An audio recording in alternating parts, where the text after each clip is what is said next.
नमस्कार विद्यार्थी मित्रांनो, स्वागत आहे आपलं यूट्यूब चॅनल ज्याचं नाव आहे मोहित मोटिवेटेड एक्झाम चॅनल। आज आपण बघणार आहोत TET आली एक नवीन अपडेट। ती अपडेट कोणती आहे? चला तर मग सुरुवात करूया व्हिडिओला।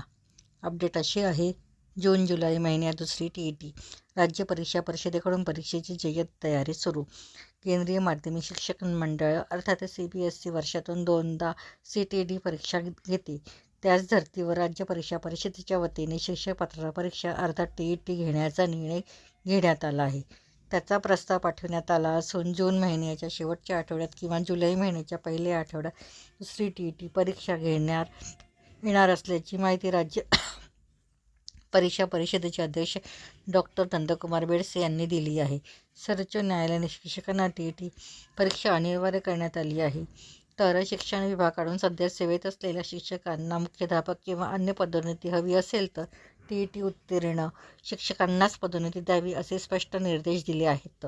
त्यामुळे आता सेवेत असलेल्या शिक्षकांना किंवा शिक्षक होण्याची इच्छा असलेल्या उमेदवारांना TET परीक्षा उत्तीर्ण होण्याशिवाय पर्यायच नसल्याचे स्पष्ट झाले आहे। त्यामुळे परीक्षा परिषदेत देखील आता दुसरी TET परीक्षा घेण्याची तयारी करत असल्याचे स्पष्ट झाले आहे। दुसऱ्या TETच्या आयोजनासंदर्भात माहिती देताना राज्य परीक्षा परिषदेचे अध्यक्ष डॉक्टर बेडसे म्हणाले, सर्वोच्च न्यायालयाच्या निर्देशानुसार शिक्षकांना पुढील 2 वर्षात TET परीक्षा उत्तीर्ण होण्याचे निर्देश देण्यात आले आहेत। त्यामुळे शिक्षकांना जास्तीत जास्त संधी मिळावी या दृष्टिकोनातून TET परीक्षेचे आता वर्षातून 2दा आयोजन केले जाणार आहे। नुकताच झालेल्या परीक्षेत एक प्रश्न आम्हाला रद्द करावा लागला, हे आमच्या दृष्टीने योग्य नाही।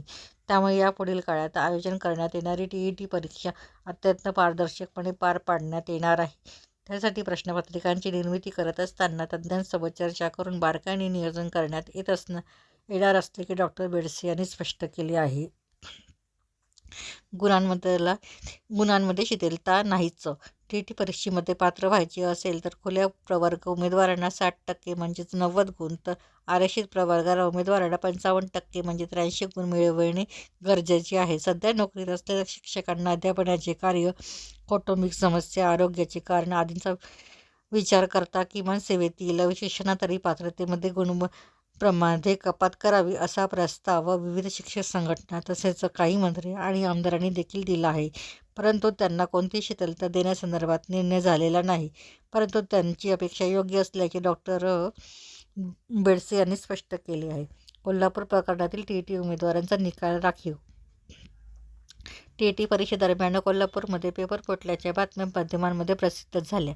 या संदर्भात पोलिसांकडून राज्य परीक्षा परिषदेची चौकशी करण्यात आली, परंतु प्रत्यक्षात पेपर फुटलाच नसल्याचे डॉक्टर बेडसे यांनी स्पष्ट केले।